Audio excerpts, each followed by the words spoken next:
امام بخاری رحمۃ اللہ علیہ کی بات سن لیجئے کہ ان کی قوت حافظہ کیسی تھی.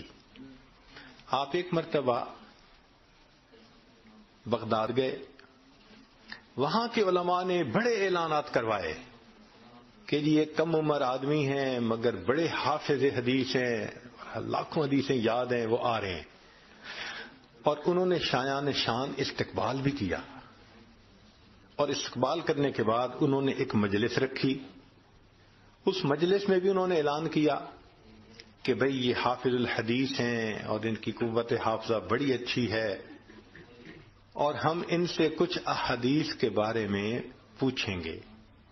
اور اصل میں انہوں نے 10 بندوں کو تیار کیا ہوا تھا، اور ہر بندے کو 10 حدیثیں دی تھیں جن میں کہیں سند کے اندر غلطی تھی کہیں نہ کہیں، اور کہا تھا بھی تم سب ان سے نہ باری باری پوچھنا.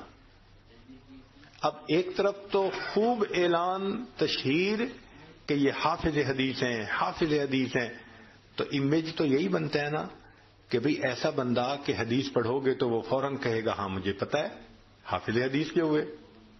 مگر یہاں معاملہ ڈیفرنٹ تھا. ذرا اندازہ لگائیے کہ ٹیسٹ کرنے والوں نے بھی کیسی ٹیسٹنگ کی. جب امام صاحب کی خوب تعارف کروا دیا، تعریفیں کر دیں تو بٹھا دیا. ایک بندہ کھڑا ہوا، جی مجھے کچھ حدیثیں آپ سے معلوم کرنی ہے. فرمایا پوچھو. اس نے پہلی حدیث پڑھی، آپ کو آتی ہے؟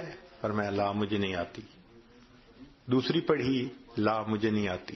تیسری مجھے نہیں آتی. تیسری، چوتھی، پانچویں، 10 حدیثیں پڑھیں، اور امام صاحب کہتے ہیں لا لا مجھے نہیں پتا، مجھے نہیں پتا. اب عام بندہ کیا سوچے گا کہ یہ کہاں سے حافظ آ گیا، اس کو تو آتا ہی کچھ نہیں ہے. تو ایک سائیکولوجیکل پریشر انہوں نے ڈالا ان کے اوپر کہ بندے کا دل کرتا ہے یار میں کسی پہ تو ہاں کہوں نا کہ یہ مجھے آتی ہے. آپ نے کہا لا.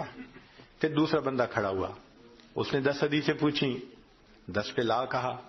پھر تیسرا کھڑا ہوا، چوتھا کھڑا ہوا، پانچواں، حتیٰ کہ 10 کے 10 کھڑے ہوئے، اور انہوں نے اپنی اپنی حدیثیں پوچھی، اور آپ نے 100 حدیثیں سن کے کہا لا مجھے نہیں معلوم. تو اب سوچیں عام آدمی کا امپریشن کیا بنتا ہے کہ اس کو تو آتا ہی کچھ نہیں ہے، یہ کہاں سے حافظ آ گیا. جب اتنا پریشر انہوں نے برداشت کر لیا اور 10 کے 10 بندے بیٹھ گئے، تو پھر امام صاحب کہنے لگے اچھا اب ذرا سنو.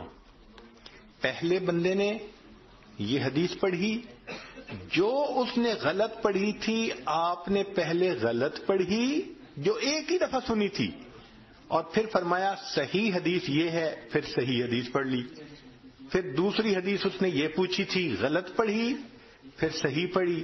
حتیٰ کہ امام صاحب نے جس ترتیب سے انہوں نے 100 حدیثیں پوچھی تھیں ایک مرتبہ سن کر 100 حدیثوں کو پڑھ دیا، پھر صحیح حدیثوں کو بھی سنا دیا.